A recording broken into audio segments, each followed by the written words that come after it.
Hi, good morning. Welcome back to my YouTube channel. ಎಲ್ರಿಗೂ ನಾನು ನಿಮ್ಮ ಪ್ರೀತಿಯ ಜಯಶ್ರೀ. ಇವತ್ತು ಮಹಾಲಯ ಅಮಾವಾಸ್ಯೆ. ಇವತ್ತು ಅಮಾವಾಸ್ಯೆ ದಿನ ನಮ್ಮ ಮನೇಲಿ ನಮ್ಮ ಅಪ್ಪಂಗೆ ಧೂಪ ಹಾಕ್ತೀವಿ. ಆ್ಯಕ್ಚುಲಾಗೆ ಹೋಗ್ಬೇಕಿತ್ತು, ಅಮಾವಾಸ್ಯೆ ಗ್ರಹಣ ಅದು ಇದು ಅಂತ ಇದು ಮಾಡಿದ್ರು. ಅವರು ಬರಬೇಡ ಅಂತ, ಪರವಾಗಿಲ್ಲ ಬಿಡು ಮುಂದಿನ ವರ್ಷ ಬರೀವಂತೆ, ದಿನ ಬೇರೆ ಹತ್ತಿರ ಇದೆ, ಹೆಂಗೆ ಮಾಡ್ತೀಯ ಅಂತ ಅವ್ರಿಗೆ 2 ಮನಸ್ಸು, ಕರಿಯಾಸೆ ಬೇಡ ಅನ್ನೋದು 2 ಥರ ಇದ್ದಾರೆ.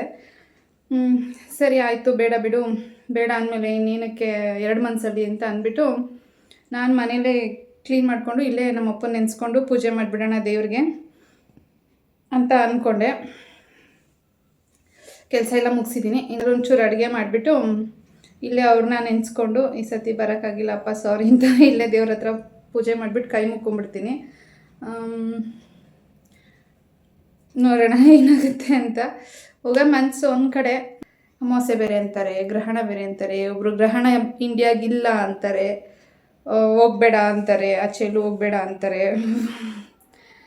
ಹಿಂಗೆ 2 ಮನಸ್ಸಾಗ್ಬಿಟ್ಟಿದೆ. ಏನು ಮಾಡೋದು ಅಂತ ಒಂದು ಕ್ಲಾರಿಟಿ ಬರ್ತಾ ಇಲ್ಲ. ಹೋಗಿ ಬಂದುಬಿಡೋದ, ನೆಕ್ಸ್ಟ್ ಡೇನೇ, ನಾಳೆ ಮಂಡೇನೇ ಎಕ್ಸಾಮ್ ಐತೆ ಅನಿಶಂಗೆ ಬೇರೆ. ಎಕ್ಸಾಮ್ ಮುಗ್ದಿದ್ರೆ ನೆನ್ನೆನೇ ಚೆಕಪ್ ಮುಗಿಸ್ಕೊಂಡು ಹಾಗೆ ಹೋಗಿ ಅಲ್ಲೇ ಇದ್ದು ಬರ್ಬೋದಿತ್ತು. ಎಕ್ಸಾಮ್ಗೋಸ್ಕರ ಮಾರ್ನಿಂಗ್ 8 o'clock ಅಷ್ಟರಲ್ಲಿ ನಾನು ಇಲ್ಲಿ ಇರಲೇಬೇಕು, ಆ ಥರ ಆಗಿಬಿಟ್ಟೈತೆ. ಏನಾಗುತ್ತೆ ದಿನ ಅಂತ ಗೊತ್ತಿಲ್ಲ. ನಾನು ಈ ಥರ ಎಲ್ಲ ಯೋಚನೆ ಮಾಡಿಕೊಂಡು ವ್ಲಾಗ್ ಸ್ಟಾರ್ಟ್ ಮಾಡಿಕೊಂಡೆ. ಮನೇಲೆ ಏನು ಮಾಡಿಬಿಡೋಣ ಹಿಂಗೋ ವ್ಲಾಗ್ ಮಾಡಿಕೊಂಡು ಅಂತ ಅಂದ್ಕೊಂಡು, ಅಷ್ಟರಲ್ಲಿ ಇವ್ರು ಬಂದ್ರಲ್ಲ, ಇವ್ರು ಬಂದು ಕೊರ್ಕೊಂಡು ಕುತ್ಕೊಳ್ಳೋ ಬದಲು ಹೋಗೇ ಬಂದ್ಬಿಡೋಣ, ದೇವಸ್ಥಾನದ ಹೆಂಗೋ ಆಯ್ತಲ್ಲ, ಕುಂಕುಮ ತಾಯ್ತಾ ಇಲ್ಲ, ಬಿಡು ಏನು ಅಮಾವಾಸ್ಯೆ, ಬೇಗ ಬಂದುಬಿಡ್ಬೇಕಾದ್ರೆ ಲೇಟ್ ಮಾಡೋಂಗಿಲ್ಲ, ಹೋಗೋಣ ಅಂತ ಅಂದರು. ಅದನ್ನೇ ಮನಸ್ಸಲ್ಲಿ ಇಟ್ಕೊಂಡು ಈ ಟೈಮಲ್ಲಿ ಹೋಗೋಕ್ಕಾಗಲಿಲ್ವಲ್ಲ ಅಂತ ಕೊರ್ಕೊಂಡು ಕುತ್ಕೊಳ್ಳೋ ಬದಲು ಹೋಗೇ ಬಂದುಬಿಡ್ಬೋದು ಅಂತ. ಸರಿ, ನಮ್ಮ ಅಮ್ಮನೂ ಬೇಗ ಪೂಜೆ ಎಲ್ಲ ಮುಗಿಸ್ತೀನಿ, ಬೇಗ ಬಂದು ಊಟ ಮಾಡ್ಕೊಂಡು ಬೇಗ ಹೊರಟೋಗಿರಂತೆ, ನೀವು ಬರಂಗಿದ್ರೆ ನೀನು ಬಾ ಅಂತ ಅಂದರು. ಸರಿ ಅಂತ ರೆಡಿಯಾಗಿ ಹೊರಟೆ. ಅದಕ್ಕಿಂತ ಮುಂಚೆ ಆಚೆ ಹೊರಡಬೇಕು ಅಂದರೆ ನಾವು ಸ್ವಲ್ಪ ಪ್ರಿಕಾಷನ್ಸ್ ತೊಗೊಬೇಕಲ್ವ, ಅದಕ್ಕೆ ದೇವ್ರದ್ದು ಒಂಚೂರು ಕುಂಕುಮ ಇಟ್ಕೊಂಡು ಆಂಜನೇಯಿಂದ ಕಾಲ್ಗೊಂಚೂರು ಕಪ್ ಇಕ್ಕೊತಾ ಇದ್ದೀನಿ. ಆಚೆ ಎಲ್ಲಾದರೂ ಹೊರಡ್ಬೇಕಂದ್ರೆ ಕಂಪಲ್ಸರಿ ಈ ಥರ ಮಾಡ್ಕೊಳ್ಳಿ, ಅದು ತುಂಬ ಒಳ್ಳೆಯದು. ಈಗ ಏನೂ ಬರಲ್ಲ, ಅಕಸ್ಮಾತ್ ಏನಾದರೂ ಒಂಚೂರು ಎಡವಟ್ಟು ಆದಾಗ ಮಾತುಗಳು ತುಂಬ ಬಂದ್ಬಿಡ್ತವೆ. ಅಮಾವಾಸ್ಯೆ ದಿನ ಕಮೆಂಟಲ್ಲೂ ನೀವೇ ಎಷ್ಟೊಂದು ಜನ ಹಾಕ್ತೀರಾ, ಇವತ್ತು ಹೋಗಿದ್ದೀರಾ, ಹಂಗೆ ಹೋಗ್ಬಾರ್ದು, ಒಳ್ಳೇದಲ್ಲ, ಹಂಗೆ ಹಿಂಗೆ ಅಂತ. ಅದಕ್ಕೆ ಅಂಥವು ಬರ್ತಾವಲ್ಲ, ಅದಕ್ಕೋಸ್ಕರ. ಕರೆಕ್ಟಾ?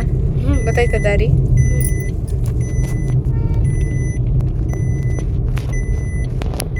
ಅಂತೂ ಇಂತೂ ಬಂದು ಎಂತು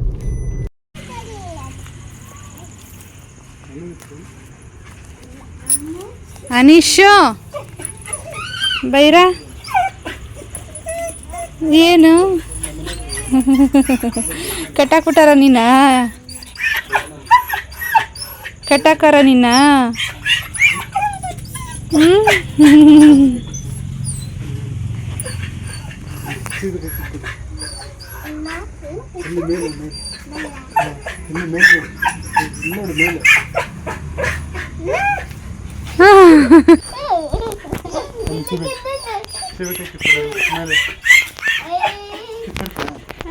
कितका सीप है ना?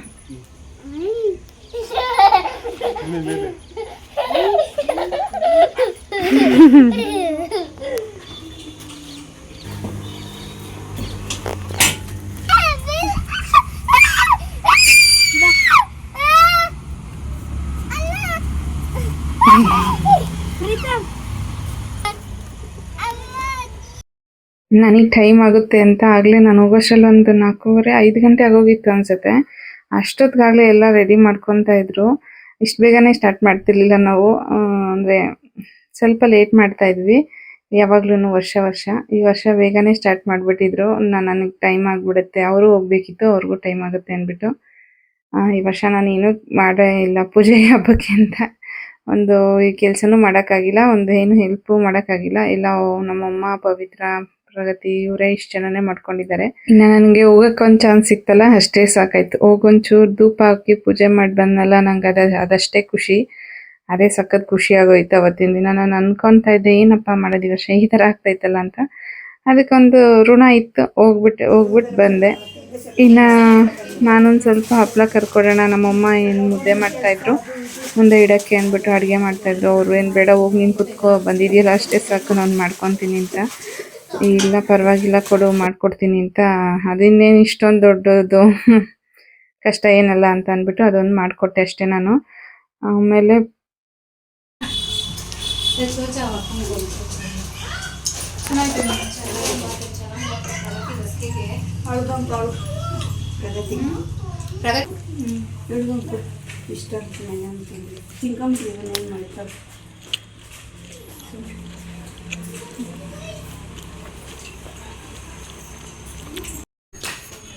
ಅಮ್ಮ ಮಾಡಿರೋದು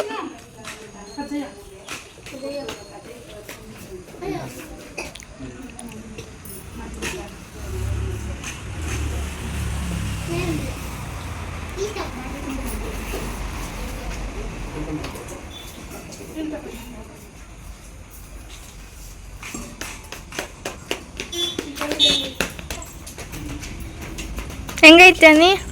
ಕಜ್ಜಾಯ ಮಾಡಿದ್ರು ನಮ್ಮಮ್ಮ, ಅದು ಸಖತ್ತಾಗಿ ಮಾಡಿದ್ರು. ಸ್ವೀಟು ಅದು ಎಲ್ಲ ಫಸ್ಟ್ ಟೈಮ್ ಮಾಡಿರೋದು ಅವರು, ಟ್ರೈ ಮಾಡಿರೋದು. ಒಂದು ಸ್ವಲ್ಪ ಹಾಕ್ಬಿಟ್ಟು ಮಾಡಿದ್ದೆ, ಹೆಂಗೆ ಬರುತ್ತೋ ಏನೋ ಅಂದ್ಬಿಟ್ಟು ಅಂತ.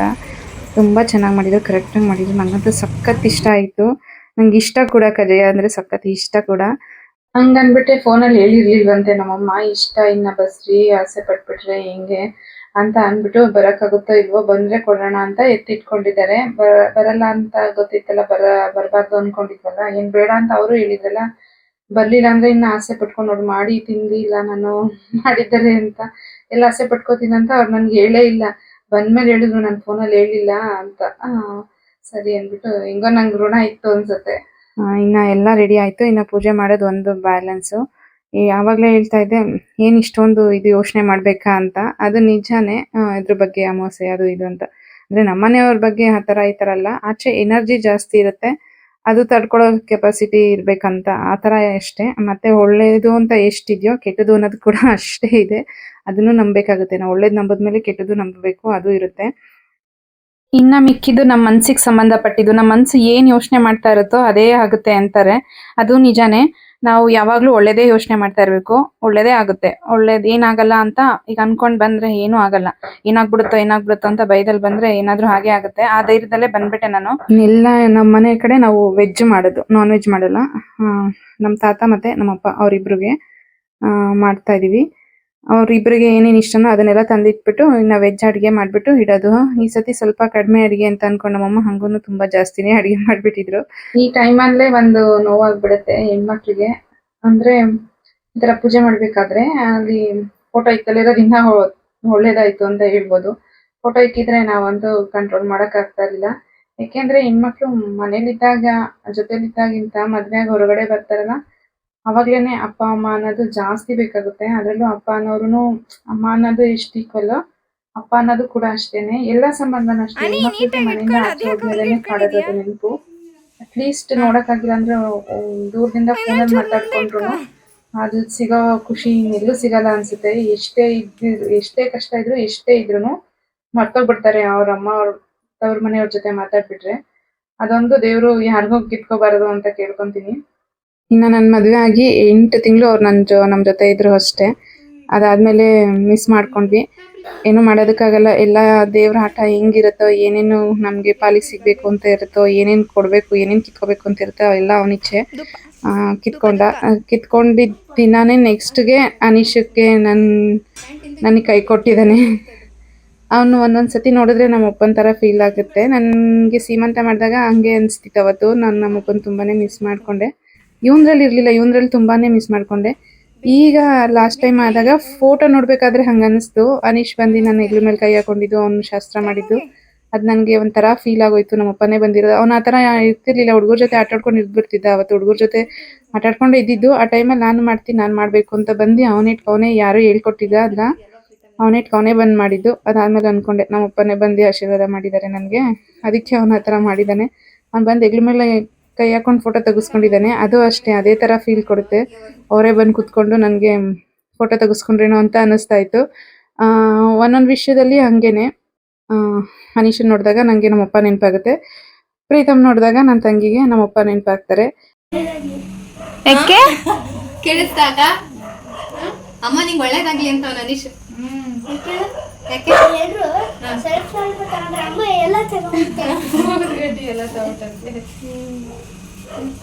ಅಮ್ಮಂಗೆ ಜಾಸ್ತಿ ಒಳ್ಳೇದಾಗ್ಬೇಕಾ?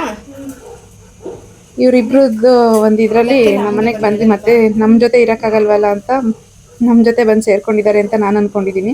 ಅವರೆಲ್ಲೇ ಇದ್ರೂ ಚೆನ್ನಾಗಿರಲಿ ಅಂತ ನಾನು ದೇವರಲ್ಲಿ ಕೇಳ್ಕೊತೀನಿ. ಎಲ್ಲೋ ಒಂದು ಕಡೆ ಇರ್ತಾರೆ, ನಮ್ಮನ್ನು ನೋಡ್ತಾ ಇರ್ತಾರೆ. ಹಾಗೆ ಅವ್ರ ಆಶೀರ್ವಾದನೂ ನಮ್ಮ ಜೊತೆ ಸದಾ ಇರುತ್ತೆ. ಇನ್ನು ನಮ್ಮಪ್ಪ ಇದ್ದಾಗ ಪ್ರಗತಿ ಒಬ್ಬಳೇ ಹುಟ್ಟಿದ್ದು. ಪ್ರಗತಿ ಲಕ್ಕಿ ಅಂತ ಹೇಳ್ಬೋದು. ಅವ್ರ ಪ್ರೀತಿ ಅಷ್ಟು ಅವಳಿಗೆ ಸಿಕ್ತು. ಅವ್ರಿಗೆ ಗಂಡು ಮಕ್ಳು ಅಂದರೆ ತುಂಬ ಇಷ್ಟ ಇತ್ತು. ಅನೀಶು ಪ್ರೀತಮ್ನ ನೋಡಿದರೆ ಇನ್ನೂ ಖುಷಿ ಪಡ್ತಿದ್ರು ಅನ್ಸುತ್ತೆ. ಅವ್ರನ್ನೇ ನಮ್ಮ ಜೊತೆ ಇರೋಕ್ಕೆ ಬಿಡ್ತಿರ್ಲಿಲ್ಲ ಅವರು ಅನ್ಸುತ್ತೆ. ಅವ್ರು ಇದ್ದಿದ್ದಿದ್ರೆ ಅಷ್ಟು ಖುಷಿ ಪಡೋರು. ಅವ್ರ ಸತ್ತಿ 9 ತಿಂಗಳಿಗೆ ಕರೆಕ್ಟಾಗೇ ಹನೀಶ್ ನನಗೆ ಹುಟ್ಟಿದ್ದು. ಫೆಬ್ರವರಿಲಿ ತೀರ್ಕೊಂಡ್ರೆ ಅಕ್ಟೋಬರಲ್ಲಿ ಹನೀಶ್ ಹುಟ್ಟಿದ. ಅವರೇ ಬಂದರು ಅಂತ ಎಲ್ಲರೂ ಅದೇ ಹೇಳ್ತಾ ಇದ್ದಿದ್ದು, ಅವರೇ ಬರ್ತಾರೆ ಅಂತ.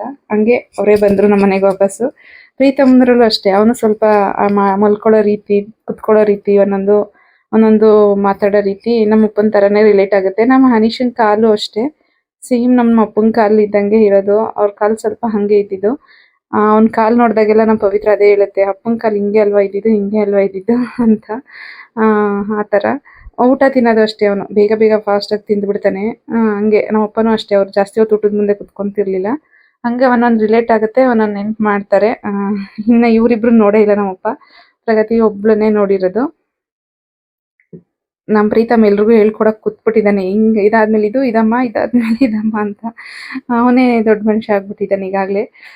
ಎಲ್ರಿಗೂ ಇದಾದ್ಮೇಲೆ ಇದು ಮಾಡಿ ಇದಾಕಿ ಅಂತ ಇನ್ಸ್ಟ್ರಕ್ಷನ್ ಕೊಡ್ತಾ ಇರ್ತಾನೆ. ನಮ್ಮದು ಪೂಜೆ ಎಲ್ಲ ಆದಮೇಲೆ ನಾವು ಆಚೆ ಹೋಗಿ ಇದ್ಬಿಟ್ಟು ಒಂದು 10 ನಿಮಿಷ ಬಿಟ್ಟು ಡೋರ್ ತಟ್ಬಿಟ್ಟು ಒಂದು 5 ನಿಮಿಷ ಬಿಟ್ಟು ಡೋರ್ ತಟ್ಟಿ ಬರ್ತೀವಿ. ಅದು ಆ ಥರ ನಮ್ಮ ಕಡೆ ಮಾಡೋದು.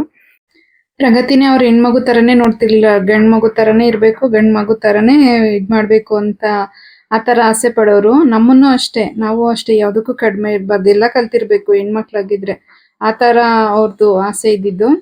ಅವ್ರದ್ದೊಂಥರ ಡಿಫ್ರೆಂಟ್ ಕ್ಯಾರೆಕ್ಟ್ರು. ಅದ್ರ ಬಗ್ಗೆ ಹೇಳೋದಕ್ಕಾಗಲ್ಲ ಅಷ್ಟೊಂದು. ಅಂದರೆ ಇದ್ದಾಗ ನಮ್ಗೆ ಅಷ್ಟೊಂದು ಅರಿವಾಗಲಿಲ್ಲ, ಹೋದ್ಮೇಲೆ ಅರಿವಾಗಿದ್ದು ಅವ್ರ ಬಗ್ಗೆನೂ. ಮತ್ತು ಎಲ್ರಿಗೂ ಅಷ್ಟೇ, ಎಲ್ಲ ಪಾತ್ರನೂ ದೇವರು ಹೆಂಗೆ ಸೃಷ್ಟಿಸಿರ್ತಾನೋ, ಅಕ್ಕ ತಂಗಿ, ಅಣ್ಣ ತಮ್ಮ, ಅಪ್ಪ ಅಮ್ಮ ಅಂತ ಎಲ್ಲ ಪಾತ್ರಗಳು ಅಷ್ಟೇ ಇಂಪಾರ್ಟೆಂಟ್ ಆಗ್ತವೆ. ಎಲ್ಲನೂ ಒಂದು ಲೈಫ್, ಒಂದು ಏಜ್ವರೆಗೂ ಸಿಗಲೇಬೇಕು. ಆಗಿನ ಕಾಲ ಚೆನ್ನಾಗಿತ್ತು ಅನ್ಸುತ್ತೆ. ದೀರ್ಘಾಯುಷ್ಯ ಆಗಿರ್ತಿದ್ರು, ಎಲ್ಲರೂ ಇರ್ತಿದ್ರು, ಎಲ್ಲ ಸಂಬಂಧನೂ ಗಟ್ಟಿ ಇರ್ತಿದ್ದು. ಈಗ ಮಧ್ಯದಲ್ಲೇ ಎಲ್ಲ ಅರ್ಧ ಬರ್ಧ ಕಿತ್ತೋಗುತ್ತೆ. ಏನು ಮಾಡೋದಕ್ಕಾಗಲ್ಲ. ಈ ಕಾಲದ ತಕ್ಕನಾಗೆ ಈ ಕಾಲದ್ದು, ಆ ಕಾಲದ ತಕ್ಕನಾಗೆ ಆ ಕಾಲ. ನಮ್ಮ ಪ್ರೀತಮ್ಗಂತೂ ಅವ್ರ ದೊಡ್ಡಪ್ಪನ ಜೊತೆ ಹಿಡ್ಕೊಂಬಿಟ್ಟಿರ್ತಾನೆ. ಬಂದರೆ ಅವರು ತುಂಬ ಎಳೆ ಮಗಿನಲ್ಲೇ ಅಟ್ಯಾಚ್ ಬಂದ್ಬಿಡೋನು ಇವ್ರ ಹತ್ರ. ನನ್ನ ಹತ್ರನೂ ಬರ್ತಿರ್ಲಿಲ್ಲ. ನಾನು ಯಾವಾಗಲೂ ಬಂದ್ರು, ಅವ್ರ ಅಪರೂಪಕ್ಕೆ ಬಂದರು ಅವ್ರ ಹತ್ರ ಬಂದ್ಬಿಡೋನು. ಅಷ್ಟೊಂದು ಇದು ಮಾಡ್ತಿದ್ದ ಅವಾಗ್ಲೇ. ಹಾಗೆ ಈಗ ನಮ್ಮಮ್ಮ ನಾನು ಊಟ ಮಾಡ್ಕೊಂಡು ಹೊರಟೆ, ಗೌರಿ ಹಬ್ಬಕ್ಕೆ ಬಂದಿರಲಿಲ್ಲ ಅಂದ್ಬಿಟ್ಟು ಇವಾಗಲೇ ಕೊಡ್ತಾ ಇದ್ದಾರೆ. ಅರ್ಶಿನ ಕುಂಕುಮ ತೊಗೊಂಡು ಹೋಗ್ಬಾರ್ದು ಈ ಹಬ್ಬದಲ್ಲಿ ಅಂದ್ಬಿಟ್ಟು ನಾನು ಬರೀ ನಮಸ್ಕಾರ ಮಾಡಿಕೊಂಡೆ ಅಷ್ಟೇ. ಎಲೆ ಅಡಿಕೆ ಇನ್ನು ಗೌರಿ ಹಬ್ಬಕ್ಕೆ ಅಂತ ದುಡ್ಡು ಕೊಟ್ಟಿರಲಿಲ್ಲಲ್ಲ ನನಗೆ ಅಂದ್ಬಿಟ್ಟು ಇವಾಗ ಕೊಡ್ತಾವ್ರೆ. ನಾನೇನು ಬೇಡ ಬಿಡು, ಪರವಾಗಿಲ್ಲ, ಏನಾಗಲ್ಲ, ನಾನೇ ಇಲ್ಲಿಗೆ ಬರಬೇಕು, ನೀನು ನನ್ನೇ ನೋಡ್ಕೋಬೇಕು ಇನ್ನು ಅಂತ ನಾನಂದ್ರೆ, ಅದು ನೋಡ್ಕೊಳ್ಳೋದು ಅದು ಬೇರೆ ಇದು ಬೇರೆ ಅಂತ ಅಂದ್ಬಿಟ್ಟು ಕೊಡ್ತಾವ್ರೆ.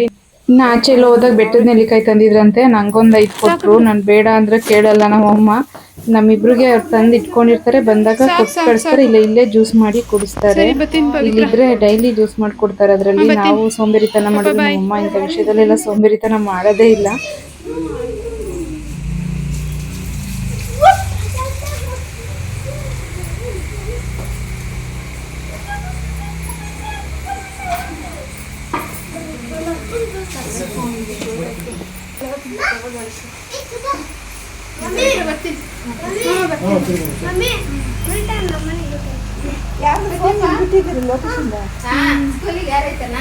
ಮಮ್ಮಿದು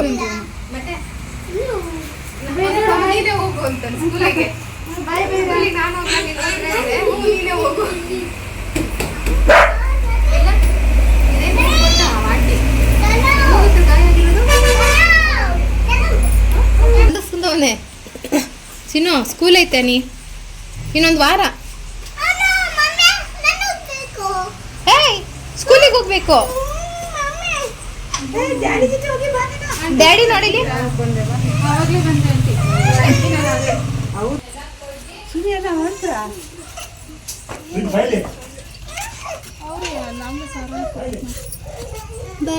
ಬಾಯ್. ಇದು ಬಂಗಾರಿ ಅದು. ಬೆಂಗಾಲಿ ನಮ್ಮನೆ ನೀನು ಬಂದಾಗೆಲ್ಲ ಕೊಂಡು ಹೋದ ನಂಗೆ ತುಂಬ್ಕೊಂತೀಯ ಅಂತ ಇವ್ರು ರೇಗಿಸ್ತಾರೆ.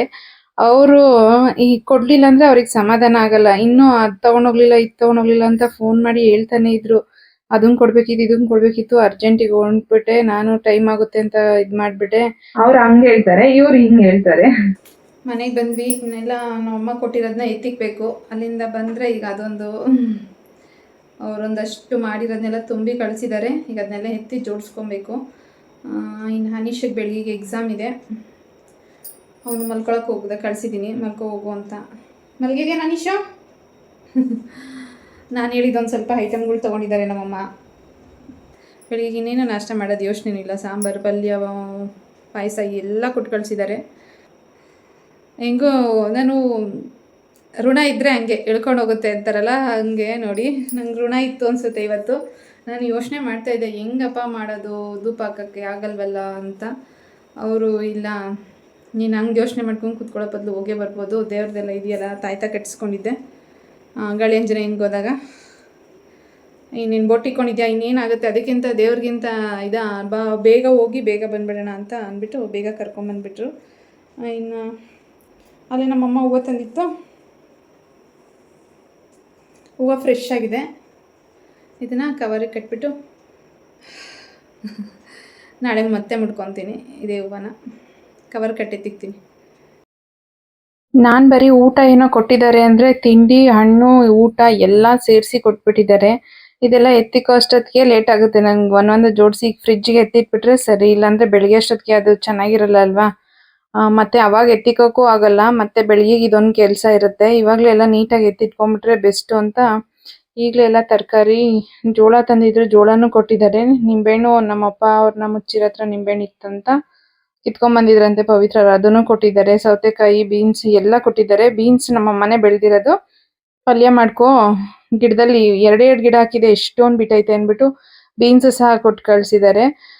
ಇನ್ನೂ ಕೊಡೋದಿತ್ತು, ಕೊಡೋಕ್ಕೆ ಆಗಲಿಲ್ಲ, ನೀನು ಓದೆ ಅಂತ ಫೋನ್ ಮಾಡಿದ್ಕೆ ಹಂಗಂದ್ರು. ಬೇಗ ಹೊರಟ್ಬಿಟ್ಟೆ, ಅರ್ಜೆಂಟ್ ಮಾಡಿಬಿಟ್ಟೆ ನೀನು ಅಂತ.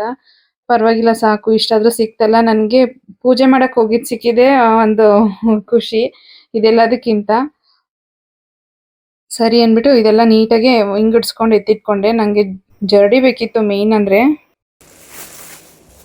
ಇದು ಜರಡೆ ನಾನಿಲ್ಲಿ ಕೇಳಿದ್ದೆ, ಎಲ್ಲ 600 ಹೇಳಿದರು ಇದು. ಅದಕ್ಕೆ ನಮ್ಮಮ್ಮ ನೀನು ತಗೋಬೇಡ, ನನಗೆ ಗೊತ್ತಾಗಲ್ಲ ಅಂದ್ಬಿಟ್ಟು ಇದರಲ್ಲೇ 4 ಪ್ಲೇಟ್ ಕೊಟ್ಟಿದ್ದಾರೆ, ಚೇಂಜ್ ಮಾಡ್ಕೊಳ್ಳೋ ಅಂಥದ್ದು. ನನ್ನ ಹತ್ರ ಒಂದಿತ್ತು, ತುಂಬ ಸಣ್ಣ, ತೀರಾ ಸಣ್ಣದು ರಾಗಿ ಹಸಿಟ್ಟು. ಅದರಲ್ಲಿ ಜಲ್ಡೆನೇ ಮಾಡೋಕ್ಕಾಗ್ತಿರ್ಲಿಲ್ಲ, ಫುಲ್ಲು ಫೈನಾಗಿ ಬರ್ತಿತ್ತು. ಸರಿ, ನನಗೆ ರಾಗಿ ಹಸಿಟ್ಟು ಜಲ್ಡೆ ಮಾಡೋದಕ್ಕೆ ಯಾವ್ದು ತೊಗೋಬೇಕು ಅಂತಲೂ ಗೊತ್ತಾಗಲಿಲ್ಲ. ನಮ್ಮಮ್ಮಂಗೆ ಹಂಗೆ ಅಂದಿದ್ದೆ ಅಂದ್ಬಿಟ್ಟು ಅವರೇ ತೊಗೊಂಡು ಬಂದಿದ್ದಾರೆ 4 ಥರ. ಇದು ದೊಡ್ಡ ದೊಡ್ಡ ಕಾಳೆಲ್ಲ ಮಾಡ್ಕೊಬೋದಂತೆ, ತುಂಬ ದೊಡ್ಡದು, ತುಂಬ ದೊಡ್ಡ ಹೋಲ್ ಇರೋದು ಇದು. ಇದಕ್ಕಿಂತ ಇದು ಇನ್ನೊಂದು ಸ್ವಲ್ಪ ಚಿಕ್ಕದು, ಇದಕ್ಕಿಂತ ಇದೊಂದು ಸ್ವಲ್ಪ ಚಿಕ್ಕದು, ಇದು ಫುಲ್ಲು ಸಣ್ಣದು. ಈ ಥರ 4 ಸೆಟ್ ಇರೋದು. ಬರೀ 200 ರುಪೀಸಿಗೆ ತೊಗೊಂಡು ಬಂದಿದ್ದಾರೆ ಅವರು. ನಾನಾಗಿದ್ದರೆ ಇಲ್ಲಿ 350ಕ್ಕೂ ಕೊಡಲಿಲ್ಲ. ನಾನು ಕೇಳಿದೆ, ಅಮ್ಮ ತೊಗೋಬೇಡ ಅಷ್ಟೊಂದು ಇಲ್ಲ, ಅದು ನಾನು 200ಗೆ ತಂದು ಕೊಡ್ತೀನಿ ಬಿಡು ಅಂತ ತೊಗೊಂಡೆತ್ತಿಟ್ಟಿದ್ದಾರೆ. ನನಗೇನು ಬೇಡ, ಅವಶ್ಯಕತೆ ಇಲ್ಲ, ಇನ್ನು ಸ್ವಲ್ಪ ದಿನ ಬಿಟ್ಟೆ ತೊಗೊಳ್ಳೋಣ ಅಂದ್ಕೊಂಡಿದ್ದೆ. ತಂದುಬಿಟ್ಟಿದ್ರಲ್ಲ, ತೊಗೊಂಡೋಗಿ ಎತ್ತಿಕ್ಬಿಟ್ಟು ಮನೆಗೆ ಅಂತ ಕೊಟ್ಟು ಕಳಿಸಿದ್ರು.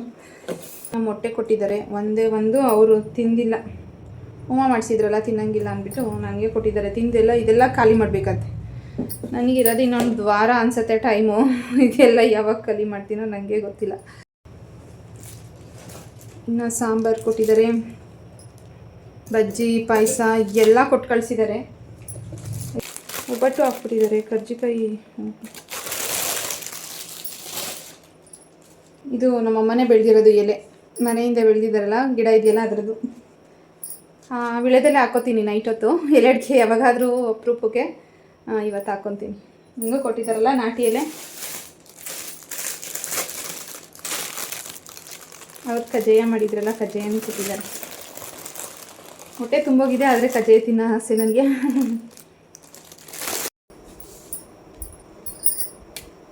ವಿಡಿಯೋದಲ್ಲಿ ಹಾಕ್ಕೊತಾ ಇದ್ದೀನಿ, ನಾಟಿ ಎಲೆ ನಮ್ಮಮ್ಮ ಬೆಳೆದಿರೋದು. ನಾನು ಊರಿಗೆ ಹೋದರೆ ನಮ್ಮ ಅಜ್ಜಿ ಜೊತೆ ಎಲೆ ಅಡಿಕೆ ತಿಂತಾಯಿದ್ದೆ. ಅದು ಬಿಟ್ಟರೆ ಇವಾಗ ಪ್ರೆಗ್ನೆಂಟ್ ಆದಮೇಲೆ ಯಾವಾಗಾದರೂ ಮನೇಲಿದ್ದರೆ ನೈಟ್ ಹೊತ್ತು ಹಾಕ್ಕೊತಾ ಇದ್ದೆ. ಅದಕ್ಕೆ ಅಂತ ಏನು ತಂದು ಮಾಡ್ಕೊಂಡು ಹಾಕ್ಕೊತಾ ಇರಲಿಲ್ಲ. ಇದ್ದಾಗ ಕಳ್ಸಕ್ಕೆ ತಂದಾಗ ಒಂದೆರಡು ಎಕ್ಸ್ಟ್ರಾ ತರೋರಲ್ಲ ಅದನ್ನ ಹಾಕ್ಕೊತಾ ಇದ್ದೆ. ಕಂಪಲ್ಸರಿ ಅಂತ ಏನು ಇರ್ತಿರ್ಲಿಲ್ಲ. ಅವಾಗವಾಗ ಆಗ್ತಿದ್ದೆ ಮಧ್ಯೆ ಮಧ್ಯೆ. ತುಂಬ ಒಳ್ಳೆಯದು ಎಲೆ ಅಡಿಕೆ ಹೇಳ್ಬೇಕಂದ್ರೆ. ಇಲ್ಲಿ ಅಡಿಕೆ ಚಿಕ್ಕ ಚಿಕ್ಕದಾಗಿದೆ ಇದು, ಅದಕ್ಕೆ 3 ಎಲೆ ತೊಗೊಂಡಿದ್ದೀನಿ. ನಂಗೆ ಸುಣ್ಣ ಹಾಕೋಕ್ಕೆ ಭಯ, ನಾಲ್ಗೆಯಲ್ಲಿ ಸುಟ್ಟುಬಿಡುತ್ತೋ ಅಂತ. ಈ ಥರ ಫೋಲ್ಡ್ ಮಾಡಿ ಸುಣ್ಣ ಯೂಸ್ ಮಾಡಬೇಕಾದ್ರೆ ತುಂಬ ಕೇರ್ಫುಲ್ಲಾಗಿ ಯೂಸ್ ಮಾಡಿ. ಯಾರಾದರೂ ಸುಣ್ಣ ಯೂಸ್ ಮಾಡೋರಿದ್ದರೆ, ಮನೇಲಿ ಮಕ್ಕಳಿದ್ರೆ ಅವ್ರ ಕೈಗೆ ಸಿಗೋ ಥರ ಇಡಬೇಡಿ. ತುಂಬಾ ಡೇಂಜರ್ ಇದೆ ಇದು. ಹಾಗೆ ಈ ಮಹಾಲಯ ಅಮಾವಾಸ್ಯದ ವಿಡಿಯೋ ನಿಮ್ಗೆ ಹೇಗೆ ಅನಿಸ್ತು ಅಂತ ಹೇಳಿ ಕಮೆಂಟ್ ಮಾಡಿ. ಮತ್ತು ಹಿರಿಯರನ್ನ ನೆನೆಸ್ಕೊತ ಇವತ್ತಿನ ಈ ವ್ಲಾಗ್ನ ಇಲ್ಲಿಗೆ ಮುಗಿಸ್ತಾ ಇದ್ದೀನಿ. ಮತ್ತೆ ನೆಕ್ಸ್ಟ್ ವ್ಲಾಗಲ್ಲಿ ಸಿಗ್ತೀನಿ. ಅಲ್ಲಿವರೆಗೂ ಟೇಕ್ ಕೇರ್, ಬಾಯ್.